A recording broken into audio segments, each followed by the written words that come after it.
नमस्कार मेरे प्यारे बच्चों, कैसे हैं आप लोग? उम्मीद करता हूँ कि मस्त होंगे, स्वस्थ होंगे और अपनी एग्ज़ाम की तैयारी में ज़बरदस्त तरीक़ा से लगे होंगे मेरे प्यारे बच्चों। आज हम पढ़ने वाले हैं मेरे साथियों कि बिहार बोर्ड मैट्रिक परीक्षा 2026 के लिए मेरे प्यारे बच्चों हिंदी गद्यखंड चैप्टर मेरे साथियों 2 विष के दाँत मेरे साथियों क्या है? विष के दाँत मेरे प्यारे बच्चों। इसका लेखक है नलिन बिलोचन शर्मा मेरे साथियों। ये एक प्रकार का क्या है मेरे साथियों? यह एक प्रकार की मेरे साथियों कहानी है। क्या है मेरे साथियों? कहानी है। आज हम इनका मेरे साथियों सब्जेक्टिव प्रश्न करने वाले हैं। क्या करने वाले हैं? सब्जेक्टिव प्रश्न मेरे साथियों। मेरे प्यारे बच्चों एग्ज़ाम इससे बाहर नहीं आएगा मेरे प्यारे बच्चों, कुछ नहीं आएगा। इससे बाहर कुछ नहीं आएगा मेरे साथियों। इस वीडियो में साथियों 4 से 5 सब्जेक्टिव प्रश्न मैं बताऊँगा और इससे बाहर आपके एग्ज़ाम में एक प्रश्न नहीं आएगा साथियों। जो आएगा इसी वीडियो से आएगा, 100% मेरे साथियों आएगा, दावा है मेरे साथियों। साथियों मैं हूँ आपका अपना रोशन सर और आप देख रहे हैं स्टडी ऑनलाइन क्लास का यूट्यूब चैनल मेरे प्यारे बच्चों। आज हम पढ़ने जा रहे हैं क्लास 10th हिंदी गद्यखंड चैप्टर 2 बीस के दांत नलिन बिलोचन शर्मा के मोस्ट वांटेड सब्जेक्टिव क्वेश्चन जो एक प्रकार की कहानी है और इनका लेखक नलिन बिलोचन शर्मा है मेरे प्यारे बच्चों। साथियों जो बताऊंगा इस वीडियो को आप ध्यान से देखिए और प्रश्न याद नहीं हो तो अपनी नोटबुक में लिख लीजिए और इनका पीडीएफ लेना चाहते हैं मेरे साथियों तो आप स्टडी ऑनलाइन क्लास का टेलीग्राम ग्रुप में ज्वाइन हो जाइए। वहाँ पे आप लोगों को इनका पीडीएफ प्रोवाइड डिजिटल पैनल वाला मिल जाएगा वहाँ पर मेरे प्यारे बच्चों। तो चलिए मेरे साथियों बिना देरी के यहाँ से क्लास को स्टार्ट करते हैं मेरे प्यारे बच्चों। विष के दांत कहानी का शीर्षक की सार्थकता स्पष्ट कीजिए मेरे साथियों। क्या कहता है? विष के दांत कहानी जो है उसका शीर्षक की सार्थकता स्पष्ट कीजिए मेरे प्यारे बच्चों। उत्तर जानेंगे मेरे साथियों, उत्तर जानेंगे मेरे प्यारे बच्चों, उत्तर जानिए। क्या कहता है कि विष के दांत कहानी के केंद्रीय भाव को पूरी तरह को से दर्शाता है। क्या करता है? पूरी तरह से दर्शाता है। यह शीर्षक समाज के धनी वर्ग स्वार्थ पारता और गरीब के शोषण की ओर इशारा करता है मेरे साथियों।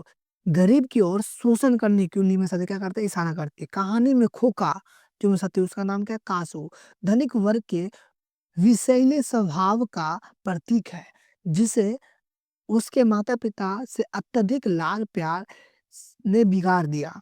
अंत में मदन द्वारा खोका के दाँत तोड़ना शोषित वर्ग के विद्रोह का और एक उनके विष के दाँत तोड़ने का प्रतीक है।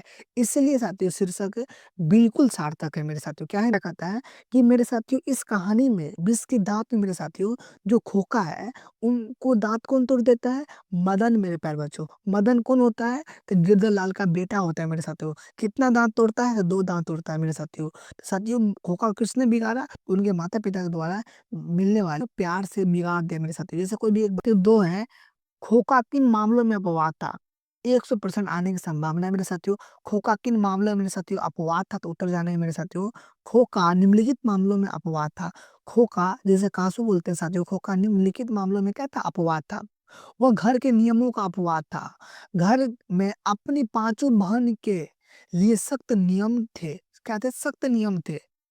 लेकिन उनके लेकिन उसके लिए कोई भी रोक-टोक नहीं थी क्योंकि वो लड़का था ना मेरे प्यारे बच्चों।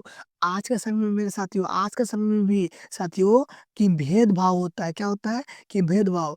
अगर साथियों आप लड़की हो ना मेरे प्यारे बच्चों, मेरी बहना, तो आपको घर में ही पढ़ाया जाएगा। साथियों बाहर बड़े-बड़े संस्थान में नहीं भेजा जाएगा। लेकिन आप लड़के हो ना मेरे प्यारे बच्चों, तो आपको कोटा, दिल्ली, प्रयागराज मेरे प्यारे बच्चों, मुखर्जी नगर भेजा जाएगा कि मेरे बेटा है पढ़ लिख के नौकरी लेगा।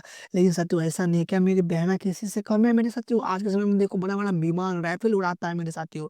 लड़कों से मेरे साथियों बहना कम नहीं है मेरे साथियों। लड़कों से लड़कियाँ क्या कम है मेरे साथियों? चलिए वो इंजीनियर बनाने के लिए हर तरह की स्वतंत्र प्राप्त था। साथियों वो इंजीनियर बनने के लिए हर तरह स्वतंत्र प्राप्त था जबकि उनकी बहन है घर में चौकीदारी तक सीमित था मेरे साथियों। मैंने अभी बता दिया मेरे साथियों कि लड़कियों को घर में ही रखा जाता है और लड़कियों को आज़ाद छोड़ दिया जाता है। साथियों वह माँ-बाप के बुढ़ापा की आँखों का तारा था, जो ही उम्र में पैदा होने के कारण अत्यधिक लाल प्यार पाता था साथियों। कहने का मतलब ये हुआ मेरे साथियों आप आज के समय में भी साथियों भेदभाव देखने को मिलता है कि लड़कों को साथियों बड़े-बड़े शहर में पढ़ाते हैं और लड़कियों को गाँव घर में ही पढ़ा के इंटर 12th मैट्रिक करवा के छोड़ दिया जाता है मेरे प्यारे बच्चों। चलिए मेरे साथियों उम्मीद है कि आप ऐसे लिखेंगे आपको 2 नंबर साथियों यहाँ से मिल जाएगा मेरे प्यारे बच्चों। चलिए अगला प्रश्न को देखते हैं 3 है मेरे साथियों। सेन साहब और उनके मित्र के बीच बातचीत हुई और इस बातचीत से सेन साहब का चरित्र किस तरह उजागर होता है? इस पर प्रकाश डालें मेरे साथी, इनको बताएँ। उत्तर जानेंगे, सेन साहब और उनके मित्र के बीच खोका कासू के भविष्य को लेकर बातचीत हुई। साथियों किसके लेकर बातचीत हुई? तो खोका कासू के भविष्य को लेकर के कि आगे में इसको भविष्य में साथियों इंजीनियर बनाना है मेरे साथियों, डॉक्टर बनाना है, इनके लेकर के बातचीत हुआ। सेन साहब ने अपने मित्र से कहा कि वे खोका को इंजीनियर बनाना चाहता है। साथियों क्या बनाना चाहता है? इंजीनियर बनाना चाहता है। और उनकी ट्रेनिंग अभी से घर पर ही शुरू करवा दी गई है। क्या? शुरू करवा दी गई है। इस बातचीत से सेन साहब का अहंकारी, महात्माकांक्षा और रूढ़िवादी चरित्र उजागर होता है, जो अपने बेटे को लेकर मन मुताबिक ढालना चाहते हैं और लड़कियों को शिक्षा से दूर रखते हैं मेरे साथियों। अभी बता दिया कि लड़की को साथियों मैट्रिक यानी 10th और 12th करवा के मेरे साथियों छुड़ा दिया जाता है। बहुत साथियों कम रेयर केस में कोई बच्चा आगे पढ़ते हैं मेरे साथियों, लेकिन लड़कों को मेरे प्यारे बच्चों इंजीनियर, डॉक्टर साथियों सरकारी टीचर सब बनाने के लिए तैयार हो जाते हैं मेरे साथियों। तो मेरे साथियों आपके एग्जाम में ये आएगा साथियों कि सेन साहब बातचीत जो की है किनके लेकर के? तो खोखा को लेकर के साथियों। खोखा को इंजीनियर सेन साहब क्या बनाना चाहते हैं? इंजीनियर बनाना चाहते हैं साथियों। जो अभी से इसको ट्रेनिंग देना शुरू कर दिया है, जो उनके घर में बढ़ई आती थी मेरे साथियों, बढ़ई, उनके द्वारा ठोक पीट का मेरे साथियों, ठोक पीट का काम करवाना अभी से ट्रेनिंग देना शुरू कर दिया गया मेरे साथियों। चलिए मेरे साथियों आप उम्मीद है कि आप समझ गए होंगे और ये आपके एग्जाम में ये प्रश्न आएगा तो आप जरूर लिख पाएंगे मेरे साथियों। 2 नंबर आपका यहाँ से मिल जाएगा साथियों। चलिए प्रश्न साथियों 4 देखते हैं। मदन और खोका के बीच झगड़े का कारण क्या था? मदन और खोका के बीच झगड़े का कारण क्या था? इस प्रसंग के द्वारा लेखक क्या बताना चाहते हैं? साथियों क्या बताना चाहते हैं लेखक, इनको बताइए। उत्तर जानेंगे मेरे साथियों। मदन और खोका के बीच झगड़े का प्रमुख कारण खेल में शामिल न होने की इच्छा थी। से खेल में शामिल होने की इच्छा थी मेरे साथियों। खोका अपने घर के बाहर मदन और उनके उसके दोस्त को लट्टू नचाते हुए देखा देखा था और उनके साथ खेलने की जिद करता था। मदन जानता था कि खोका का स्वभाव विग्रेल है। क्या है? विग्रेल मतलब क्या? झगड़ालू है साथियों। और वो हमेशा झगड़ा करता है, इसलिए वो उसे खेलने से मना कर देता है। पर खोका जोर जबरदस्ती करता है। आप बड़े रईस खानदान से मेरे साथियों, तो आप किसी को भी साथियों मार सकते हैं, पीट सकते हैं, लेकिन ऐसा गलत बात है मेरे प्यारे बच्चों। इसी बात को इस चैप्टर में दर्शाया गया है, जिससे मदन को गुस्सा आ जाता है और इस प्रसंग के द्वारा लेखक गरीब और अमीर के बीच खाई और शोषित वर्ग के विद्रोह को दिखाना चाहते हैं। मदन और खोका का झगड़ा दो अलग अलग वर्गों, शोषक वर्ग अमीर और गरीब मेरे साथियों, अमीर और गरीब के बीच संघर्ष को दर्शाता है कि साथियों अमीर होते हैं और एक गरीब होते हैं। यह प्रसंग यह भी दिखाता है कि अत्यधिक लाड़ प्यार और संस्कारहीन शिक्षा किस तरह खोका जैसे बच्चों को तानाशाही बना देती है। जबकि गरीब जबकि साथियों गरीबी को पालने वाला मदन स्वाभाविक मानी और साहसी है। मदन खोका के दांत झूठी प्रतिष्ठा और अहंकार के खिलाफ गरीबों की पहली आवाज और प्रतिरोध को दर्शाता है साथियों। यह घटना एक सिद्ध करती है कि अत्याचार सहने वाले वर्ग भी अंत में विद्रोह कर सकता है मेरे साथियों। कि मेरे साथियों कहने का मतलब तात्पर्य ये हुआ कि साथियों आज भी है मेरे साथियों, अगर आप गरीब हैं और एक अमीर है तो अमीर आपको दबाना चाहेगा, लेकिन साथियों जब आप एकत्रित होकर के एकजुट होकर के जब उनके खिलाफ आवाज उठाएंगे तो मेरे साथियों आप आगे निकल सकते हैं मेरे साथियों। अत्याचार करने पर साथियों आप उनको निशाना ताक सकते हैं मेरे प्यारे बच्चों। चलिए मेरे साथियों ये प्रश्न था 4, जो आपके 2 नंबर में एग्जाम में आएगा मेरे प्यारे बच्चों। उम्मीद है कि आप साथियों आपसे बन जाएगा। चलिए मेरे साथियों लास्ट प्रश्न देखते हैं इस चैप्टर का मेरे प्यारे बच्चों। प्रश्न साहब साथियों प्रश्न 5 है, सेन साहब के परिवार में बच्चों के पालन पोषण के लिए जा रहे लिंग आधारित भेदभाव को स्पष्ट कीजिए।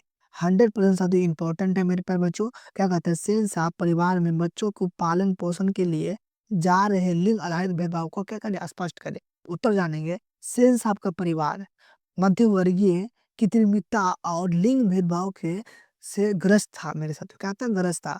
बच्चों के पालन पोषण में किया गया किया गया। यह भेदभाव इस प्रकार स्पष्ट करता है कि सेन साहब की 5 लड़कियां सीमा, रजनी, आलो, शेफाली, आरती के लिए घर में कठोर नियम थे, जबकि खोखा के लिए कोई नियम नहीं था साथियों। वो स्वतंत्र था, वो कहीं जा सकता था, कहीं घूम सकता था, क्योंकि वो बशर्ते वो लड़का था मेरे साथियों।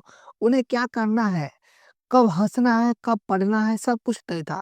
मेरे प्यारे बच्चों, उनके घर में ऐसा नियम था कि पाँचों बहन के लिए साथियों, पाँचों बहनें के लिए नियम था कि आपको 10 बजे हँसना है, 12 बजे रोना है, 1 बजे पढ़ना है। ये सब ऐसा करके नियम था मेरे प्यारे बच्चों। साथियों, ये 10-12 मैं अपने मन से बता रहा हूँ। इसी प्रकार का नियम था मेरे प्यारे बच्चों। जो उनकी शिक्षा और स्वतंत्रता को घर की 4 दीवारी तक ही सीमित रखा गया था साथियों। उनका साथियों ये था कि घर से वो बाहर नहीं निकल सकता है मेरे साथियों। जो करना उनको घर में ही करना साथियों, घर से बाहर कुछ नहीं करना। जबकि खोखा को साथियों जहाँ जाना है तहाँ जा सकता है मेरे प्यारे बच्चों। उम्मीद है कि मेरे साथियों ये प्रश्न आपको समझ में आया होगा मेरे प्यारे बच्चों। चैप्टर 2 सेन साहब जिनका साथियों क्या है मेरे प्यारे बच्चों, ये पात्र है इस चैप्टर का। और साथियों ये क्लास 10th हिंदी चैप्टर साथियों 2 का, जिसका लेखक है साथियों नलिन मिलिंद शर्मा। और ये पाठ का नाम है साथियों 20 के दांत मेरे साथियों। इसका मोस्ट मोस्ट वांटेड सब्जेक्टिव 5 प्रश्न पढ़ लीजिए मेरे साथियों। आप इनको तैयार कर लीजिए, आपके एग्जाम में इससे बाहर प्रश्न नहीं आएगा साथियों। तो ये वीडियो कैसा लगा आप लोग कमेंट बॉक्स में जरूर बताइए। वीडियो पसंद आया हो तो लाइक करके चैनल को सब्सक्राइब करके बेल आइकन को ऑल पे प्रेस कर लीजिए, ताकि जब भी नोटिफिकेशन आए तो आप तुरंत पढ़ सके साथियों। मिलते हैं नेक्स्ट वीडियो में। धन्यवाद साथियों। पढ़ते रहिए, हंसते रहिए, मुस्कुराते रहिए, अपने माता पिता का नाम रोशन करते रहिए मेरे प्यारे बच्चों।